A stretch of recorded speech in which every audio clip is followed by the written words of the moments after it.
आप सभी का स्वागत है। आज की इस वीडियो में जानने वाले हैं कि यूएस और कनाडा का सक्सेस रेशियो क्या चल रहा है वीज़ा का, और कौन सी कैटेगरीज के ज़्यादा वीज़ा आ रहे हैं, कौन सी कैटेगरीज के नहीं आ रहे हैं, पहले के मुकाबले क्या सक्सेस रेट है और फ्यूचर फोरकास्ट क्या है। तो अगर आप यूएस या कनाडा जाना चाह रहे थे और वीज़ा अप्लाई करने वाले हैं या आपके नेटवर्क में कोई है, आपके फ्रेंड है, रिलेटिव है, तो ये वीडियो आपके लिए या उनके लिए काफ़ी यूज़फुल रहनी चाहिए। तो इस वीडियो को हम शुरू करते हैं। सबसे पहले यूएस का जो सक्सेस रेट है वो पिछले कुछ महीनों से लगातार कांस्टेंट है। सितंबर 2023 से हम लोग पर्सनली नोटिस कर रहे हैं कि इनका सक्सेस रेट अच्छा चल रहा है। अब देखिए, अच्छे सक्सेस रेट का मतलब क्या होता है कि क्या सभी को वीजा मिल रहा है। मैं हर बार आपको एक्सप्लेन करता हूँ। अच्छा सक्सेस रेट का मतलब होता है कि अगर किसी की एवरेज प्रोफाइल है, मान लेते हैं, या अबव एवरेज प्रोफाइल है, जिनको पहले वीजा नहीं कंसिडर किया जाता था जैसे प्रोफाइल्स पे, तो अब उनको कंसीडर किया जाने लगा है। यानी जिसने भी थोड़ा बहुत ट्रैवल किया हुआ है, ठीक ठाक सा उसके अकाउंट में बैलेंस है, रीजनेबल उनकी सैलरी है, तो ऐसे केसेस में देखा जा रहा है कि पहले जब वीज़ा मुश्किल थे बट अब थोड़े से आसान है। इसका कतई ये मतलब नहीं है कि बिल्कुल कोई भी जीरो प्रोफाइल को वहाँ पर वीज़ा मिल जाएगा। ऐसा कोई भी एश्योरेंस किसी भी एम्बेसी की तरफ से, किसी भी कॉन्सुलेट की तरफ से कभी नहीं दिया जाता। तो पहली चीज़ मैं आपको क्लियर करना चाहता हूँ। और अगर हम आंकड़ों की बात करें तो इसका ऑफिशियल डेटा तो अभी नहीं है, बट ऐसा माना जा रहा है कि success rate is close to 90%, which is remarkable. मतलब मैं आपको बताऊं, जो यूएस जाने वाले जितने भी देश हैं ना, जिनको यूएस जाने के लिए वीजा चाहिए होता है, बाकी नेशनैलिटीज हैं, राइट, ऑल ओवर, मतलब यूरोप और थोड़े बहुत देशों को और छोड़ दो, बाकी सबको वीजा चाहिए होता है।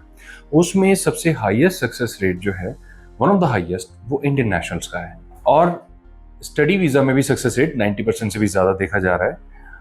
और उसके अलावा अगर आप किसी और परफॉर्मेंस बेस्ड वीज़ा पे जाते हैं या रिलीजियस पॉइंट ऑफ व्यू जाते हैं, तो उसमें सक्सेस रेट इतना अच्छा नहीं है। उसमें डिपेंड करता है कि भाई आपका पर्पस और ये वो कितना स्ट्रांग है, आपकी प्रोफाइल इसमें अबव एवरेज या स्ट्रांग से बात नहीं बनेगी। It should be very good. Okay, अब कनाडा की बात करते हैं। कनाडा का जो सक्सेस रेशियो है टूरिस्ट कैटेगरी में, अगर हम बात करें, जिसे आप लोग विजिट वीज़ा भी समझते हैं, जिसे टीआरवी भी कहा जाता है, टेम्परेरी रेजिडेंस वीज़ा भी बोला जाता है इसको, इसका सक्सेस रेट रिसेंटली, ये पिछले 1 साल से नहीं है, 6 महीने से नहीं, रिसेंटली पिछले 3-4 महीने में बड़ा इंप्रूव हुआ है। जनवरी कह लीजिए, फरवरी कह लीजिए, मार्च कह लीजिए, काफ़ी रिमार्केबल रिजल्ट्स आए हैं और कनाडा के वीज़ा में काफ़ी रिमार्केबल ग्रोथ भी देखी गई है। अप्रैल ऑनवर्ड्स में थोड़ा बहुत रिफ्यूज़ल लोगों को देखने को मिला है, बट ओवरऑल अभी भी सिचुएशन जो है काफ़ी पॉजिटिव ही है। और अगर आप कनाडा जाने की सोच रहे हैं तो ये सही समय है। आप इस समय को यूटिलाइज कर सकते हैं अपने फेवर में और अपनी एप्लीकेशन पे काम कर सकते हैं। बिल्कुल ब्लाइंडली अंधेरे में तीर नहीं चलाना चाहिए। अगर आपको लगता है कि आपकी प्रोफाइल काफ़ी वीक है, मैंने कुछ ट्रैवल नहीं किया हुआ, ना ही फाइनेंसेस मेरे अच्छे हैं, जॉब वगैरह का कोई मेरा भरोसा नहीं है, तो ऐसे केस में मैं आपको एडवाइस करूंगा, अननेसेसरी, अगर जाना बहुत अर्जेंट नहीं है तो अननेसेसरी रिस्क ना लें और अपनी प्रोफाइल पे पहले काम करें, फिर अप्लाई करें। लेकिन अगर आपको लगता है कि आप थोड़ा बहुत ट्रैवल कर चुके हैं, रीजनेबल बैलेंस है, रीजनेबल सैलरी है, तो उस केस में आप ज़रूर अप्लाई कर सकते हैं।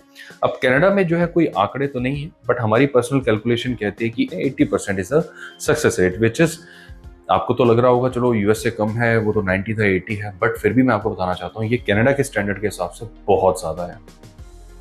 नहीं तो आमतौर पे कनाडा की कैलकुलेशन 50-50 होती थी।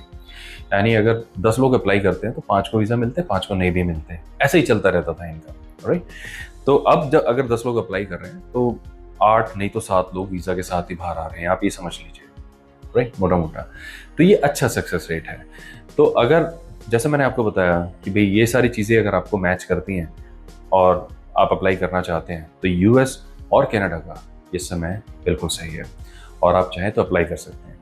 अगर आप इसमें प्रिसाइसली हमारी गाइडेंस चाहते हैं या हमारी हेल्प चाहते हैं कि आपके लिए क्या बेस्ट रहेगा, तो उस केस में तो आपके डॉक्यूमेंटेशन और प्रोफाइल को बिना स्टडी करे बगैर बताना बड़ा मुश्किल रहता है। तो आप हमें कॉन्टैक्ट कर सकते हैं और फिर उसमें हम आपके डॉक्यूमेंट्स 1-on-1 स्टडी करके आपको बता सकते हैं कि आपके लिए क्या बेस्ट रहेगा। अदरवाइज सबसे ईजी तरीका यही है कि आप इस चैनल से जुड़े रहें।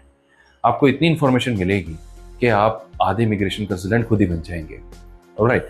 और एटलीस्ट अपने और अपने नेटवर्क में अपने फ्रेंड्स, रिलेटिव्स के वीज़ा लगाने भी सीख जाएंगे। आपको ये भी समझ में आ जाएगा कि कब लगाने चाहिए, आपको ये भी समझ में आ जाएगा कैसे लगाने चाहिए, राइट। तो मुझे उम्मीद है कि ये वीडियो यूएस और कनाडा जाने वाले यात्रियों के लिए काफ़ी इन्फॉर्मेटिव रही होगी। और अगर इसके अलावा आपको कोई क्वेश्चंस कंसर्न्स हैं तो आप उसे कमेंट बॉक्स में मेंशन कर सकते हैं, हम पूरी कोशिश करेंगे उनका रिप्लाई करने की। अपना समय देने के लिए धन्यवाद। आपका दिन शुभ रहे। बाय।